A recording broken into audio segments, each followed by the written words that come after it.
I'm Danielle Pidle with the Canadian Freshwater Alliance, an organization that is building a movement across the country of people who want to defend and secure our shared waters. I'm speaking to you from the traditional territory of the Sanemos First Nation, and I'm here virtually surrounded by water champions today. I'm with Bruce Gibbons, founder of the Merville Water Guardians on Vancouver Island, Annette Letterman of the Golden and District Water Protection Committee, and Deborah Curran, an associate professor in the Faculty of Law and School of Environmental Studies, who has the dual role of executive director of the Environmental Law Centre at the University of Victoria. We know that nothing lives without water. No forests, no food, no fish, and with climate change destabilizing our fresh water and the vital land that surrounds them, our watersheds, adding droughts, fires, and floods to the existing threats of contamination and reckless resource development, communities across the province are alarmed. 91% of my fellow British Columbians believe that fresh water is our most precious resource, and 85% of residents say that fresh water is a basic human right, not to be sold off by governments or corporations. Yet, we're seeing an increasing number of applications, even in really dry and arid areas, to commercially extract water for bottling and export. So the University of Victoria's Environmental Law Centre, on behalf of the Golden and District Water Protection Committee, has just taken the monumental step of asking the BC government to ban any new groundwater permits for commercial water bottling. I want to start this conversation off by hearing from you, Annette, as you really got the ball rolling on this submission by reaching out to the U of Vic when you saw this threat to your community. We know that BC is in a state of emergency, with many areas being threatened by drought and fire, but the government is still letting companies bottle and export BC's fresh water and considering up to 8 new licenses across BC. One of those licenses is in your hometown of Golden. Can you tell me a little bit about what's happening in your community? Yeah, sure. Well, I guess about 2 years ago, there was a rumor around town in Golden. It's a town of about 4,000 people, that there was an application for a commercial water bottling facility to set up in Golden, and they needed a permit from the provincial government to extract groundwater, to put it in bottles and export it. When I heard about that, I talked to our town councillors and our MLA and asked them what they knew about this and what the decision-making process would be on behalf of the provincial government. And they said they didn't know. And I thought, okay, this is interesting. There's a lot of concerns here. We have concerns about water quantity into the future with the glaciers melting, and we can't take this water for granted. We're so lucky in Golden to have really good quality groundwater, and it's what supplies the town's drinking water system. And just to the south of us, there are boil water orders in an adjacent community. We have an unengineered landfill, which threatens to contaminate our aquifer, and yet nobody really seemed to have any kind of a coordinated approach to making a decision about allowing a groundwater permit. So I organized to do a little presentation to the town council and discuss some of the issues, in addition to the ethical issues around allowing our water to be basically given away for next to nothing for profit, when we should be sharing it with Indigenous communities that don't have adequate drinking water. And when I showed up to do a presentation to town council, we had the biggest demonstration that Golden has ever seen. There were a couple hundred people for our small town to show up at the town office to express their deep concern about how we're managing our water and about this issue in particular, because water bottling is a no-brainer in most people's minds. We shouldn't be putting it in disposable bottles that just create garbage, transporting it, burning fossil fuels, transporting a long distance. It just doesn't make any sense to anybody. So that's how we started looking at this, and we realized that the provincial government also has a pretty foggy idea about how to make decisions around granting these permits that would be in place for at least 30 years. Yeah.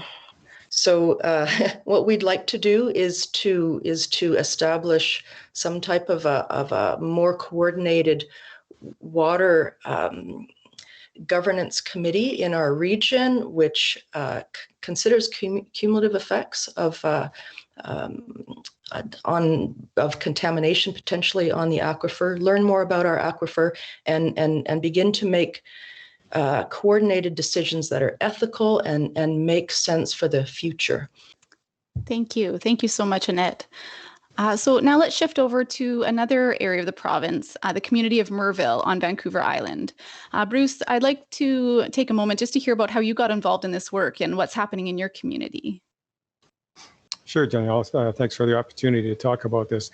So approximately 3.5 years ago, we became aware that one of our neighbors in our rural residential area in Merville in the Comox Valley was granted a license by the provincial government to extract water from the shared aquifer in the Comox Valley, to bottle it and sell it commercially for profit.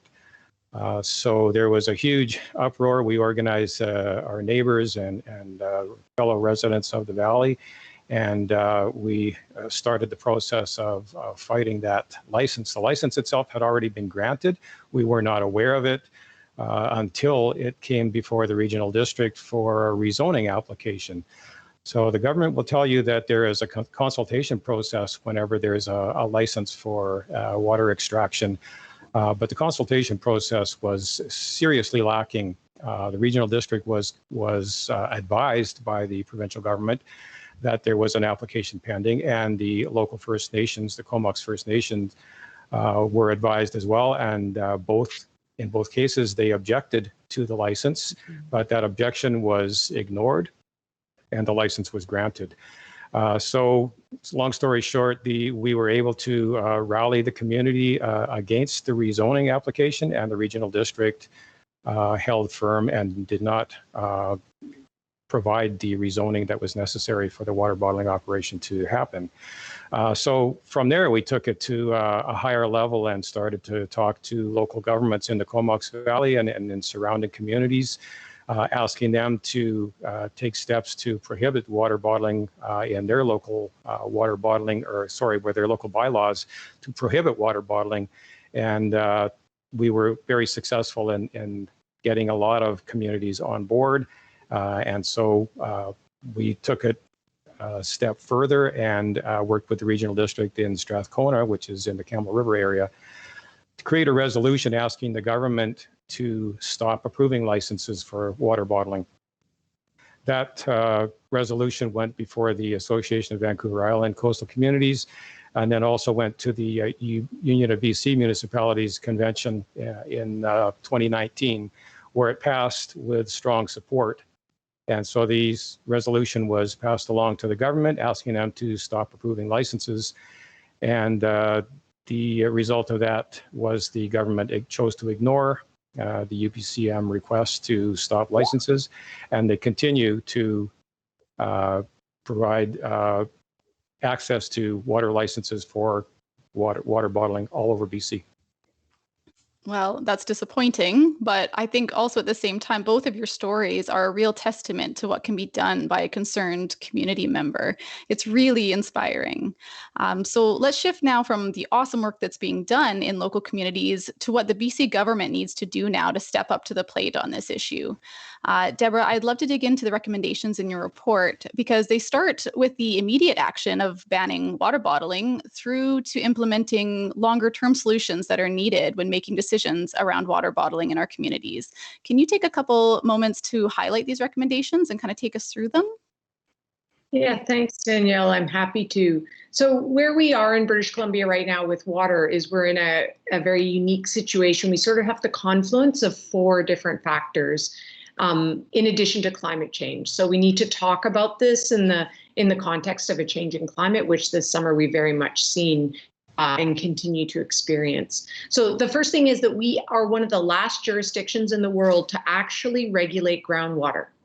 So that is a shocking thing to most people in British Columbia. Until 2016, we didn't regulate groundwater. So you could drill a well, which was regulated, but there was no requirements around how much you could take or for what uses you could take. So we're very young into this process of who can use what groundwater when, and the existing uses, how are we regulating those under our entire water cycle, which includes the way in which we regulate surface water. So in that very, very young process, we still actually don't have a great handle on how much groundwater we have, how it moves, how it interacts with our surface water and the needs of salmon and communities. So we're at a really, we're just really beginning to get a handle on that in British Columbia. The second thing is we also are in an era where Indigenous communities are expressing their inherent authority in British Columbia, which they always have done, but the provincial government is now interacting with them on a nation-to-nation or government-to-government basis and talking with them about that in a more meaningful way. So we see several collaborative processes across British Columbia to create watershed plans and to address water shortages and problems in different places. So in the Nicola Valley, for example, and in the Cowichan region, the Coxsila watershed. So these are unique processes that are moving much more to a localized watershed-based collaborative management kind of arrangement. And the third factor then is exactly that move to more localized water management. And instead of the province making all of the decisions, there's a sense that communities have a really good idea about what's going on in their watersheds, the changing conditions under which water is used, and other factors come into play. And so there really is a call for more localized water management. And then the final factor that we're really seeing that leads us to these recommendations is that in 1996, here in British Columbia, we banned bulk water exports. And around that time, all across Canada, all provinces enacted legislation to ban bulk water exports, saying that that's not something that we want to do in Canada, that from a purely a commodity perspective, our water is not for sale in a bulk way across borders. The challenge now, though, is that from 1996 to now, we've had the growth of the international water bottling industry, which we didn't have back in 1996. And so what we see is essentially bulk water export, but in little tiny bottles. And we haven't had that conversation because you can export water in containers of 20 liters or less. And the intent of that was to allow people, for example, to cross the border in their motorhome when they were going on holiday. But we now have this exception in the law, in the Water Protection Act, that now is being taken advantage of to, in essence, export water when we haven't actually had that conversation as British Columbians. And as Bruce pointed out, we are allowing uses of water at a very, very low cost to those accessing the water and using it, but at a very high cost to British Columbians. So our rate for actual water licenses for water bottling is simply, $2.25 per million liters, which is an extremely low cost to manage water in British Columbia. So that's a bit of a long-winded way of getting to the actual recommendations themselves. But our idea is that these recommendations address that confluence of issues. So the first one is to place a moratorium on new water licenses for water bottling. So at this time, when we've only just started to regulate groundwater, we can't have new water licenses in that mix without understanding how we're using water, the groundwater right now. The second recommendation is to extend the moratorium on new water licenses for commercial water bottling to at least until watershed-based governance is in place.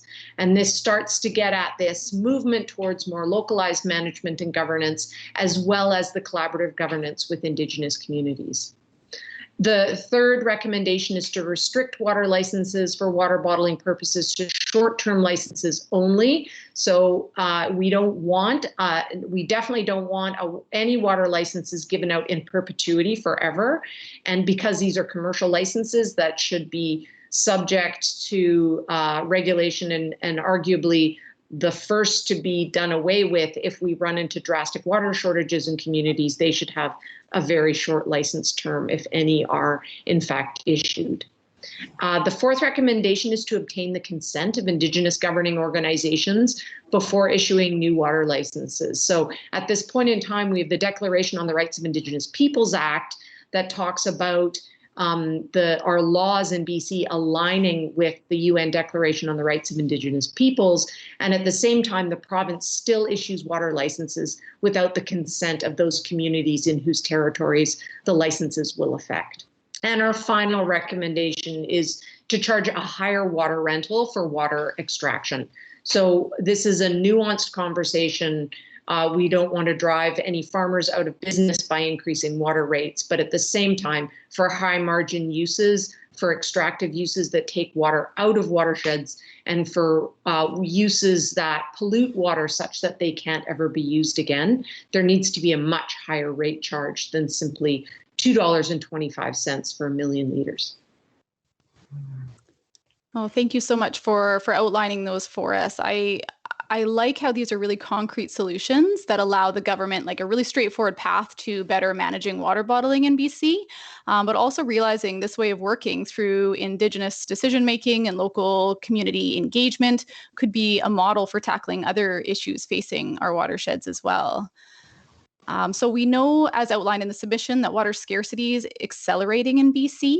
We're seeing severe drought affecting much of the province this summer, as in many past summers as well. And another concerning piece of the puzzle is that there's little information about the state of watersheds in the province, making it hard to assess whether water resources are being properly managed and allocated. So, Bruce, can you tell us a little bit more about the drought we're seeing this summer and what needs to happen to ensure that BC's water is managed in a way that moves us away from threats of water scarcity toward prioritizing water security in the province? Sure, I'd be happy to do that. I'm sure everyone who is watching and listening is aware of the long, hot summer we've been experiencing here. On the Vancouver Island, where I'm sitting right now, we've been in stage 4 drought since the end of June. So what does that mean? Stage 4 means that it's extremely dry and there is a high possibility of adverse impacts to the environment. So what does that mean? We haven't had significant rain here since the middle of June, June 15th to August 6th. We had 1 day of rain in that time, and it was 1 millimeter. And then we had 1 day of rain just recently when a large storm blew through here, and we had 13 millimeters of rain in 1 hour. So those are the type of extremes that we're starting to see. We're seeing that the extreme drought is longer, hotter, drier. We are seeing temperatures into the high 30s for 35, 40 days in a row where we're above 30 degrees.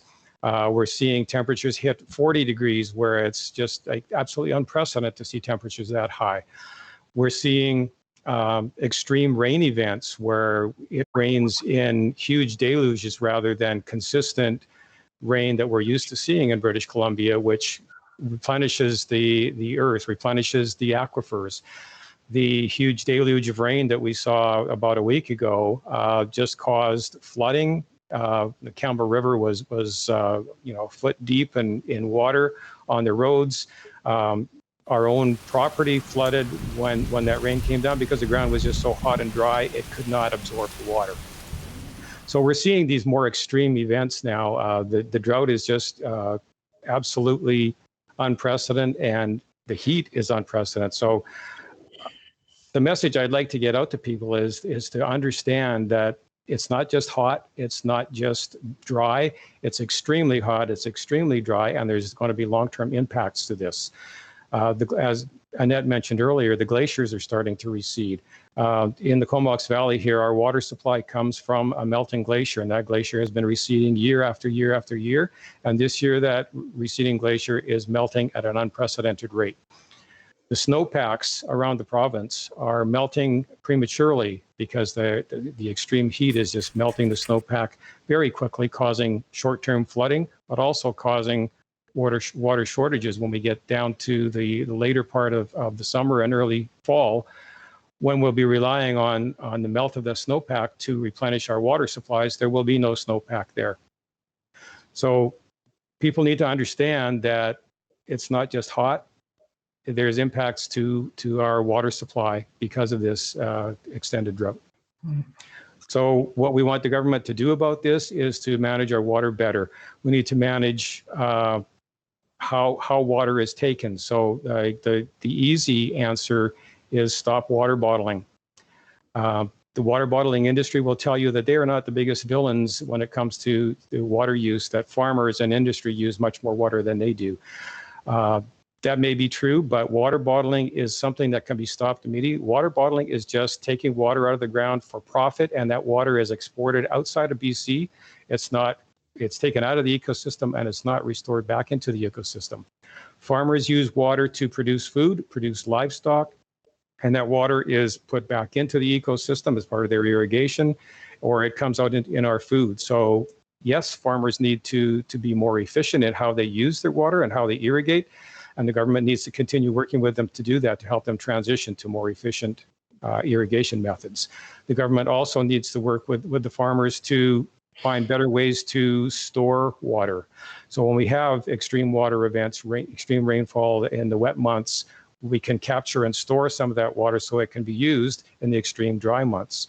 So there are a lot of things that can be done by the government to stop taking water that's being exported out of our system, to manage farmers and industry to use the water more efficiently and effectively, and just ensure that everyone is aware that this drought and these extreme heat conditions are having long-term impacts, and action needs to be taken now. That's great. Thank you, Bruce. Speaking about this water scarcity also leads me to thinking about related water quality. And there's this paradox in our province and throughout the country when considering the idea of bottling and exporting fresh water. Annette, you touched on this a little bit earlier, but according to First Nations Health Authority, there's 26 drinking water advisories in First Nations communities in BC. That includes water quality, boil water, and do not consume advisories. So I'd love to hear from you a little bit more in it about how, from your perspective, this works into government decision-making in terms of allowing water bottling operations to export water when there are communities in BC without secure and reliable access to clean drinking water. Well, I'm not a government decision maker, but one of the first things that we tried to do when we learned about this proposal to bottle water from Golden's aquifer was to try to understand what is the government decision-making process around this type of application. And really, we were told by staff at the Natural Resources, Ministry of Natural Resources, that they're taking these applications on a case-by-case basis because the Water Sustainability Act is relatively new. And but it's clear that they don't really have the capacity to look at the cumulative effects and to look at this issue from a regional perspective. It seems that for Golden, for example, they're going to mainly look at how much water can be extracted from the aquifer at the present time. Is there enough quantity to fulfill the needs that are here presently? And that if we start to see that that quantity is going down too fast, then they might adjust the licenses. There was no expressed consideration for the rights of Indigenous peoples, for the Ktunaxa and Secwepemc people whose territory we're in, and what their opinions might be about this and how they want to try to ensure water security for their people for the future. There didn't seem to be any type of consideration for that other than down the line, somewhere down the line, they're going to make a referral to the Indigenous people. But we can't go about this in a piecemeal fashion like that. We really need to be looking at the whole picture, the cumulative effects. And if we, in fact, in Golden, I think people here feel very strongly about the ethical issues around commercial water bottling and export. And people here feel that if we are fortunate enough to have an excellent aquifer right now at this point in time, and if we have extra water that is not needed for the ecosystem and is not needed for our current use, we would like to share that water, and it would be make much more sense for us to share it perhaps through a non-profit organization that could extract the water bulk and ship it in a more local fashion to people who really need it, as opposed to shipping it overseas and in small bottles, right? So something like that would make a lot more sense, but we don't have any structures to even begin to institute something like that. But we should consider that type of water distribution. It's essential to life. We all need it. And if people are short of good quality water in this region, we have to look at that first before we even remotely consider allowing investment firms to basically take the water for next to nothing and make huge profits on it. It's unconscionable, and we don't support it for a minute. Mm-hmm. Thank you. Thank you. I'd love to now delve into what is possible. Deb, one of your recommendations is that we need to have watershed-based governance in place. Given the current role of the province, municipalities, and First Nations, can you lay out for us what that needs to look like? Who should be able to make decisions about what happens in our shared watersheds? Yeah, we have delegated authority for decision making to all sorts of different kinds of bodies. And so what we're really looking at are new kinds of bodies where local governments who are responsible for drinking water, often Indigenous communities, the province, the agricultural community, all come together to really create a watershed-based plan that addresses water in the future. We have nothing that plans around water. Individuals can use it if they have a permit, but nothing that's cohesive. So we really need to come together as communities on a watershed or ecosystem basis and create plans and decision-making structures for making decisions locally. That's great. Thank you so much. A huge thank you to all of you for sharing your stories and your knowledge with me and everyone else who's tuning in today.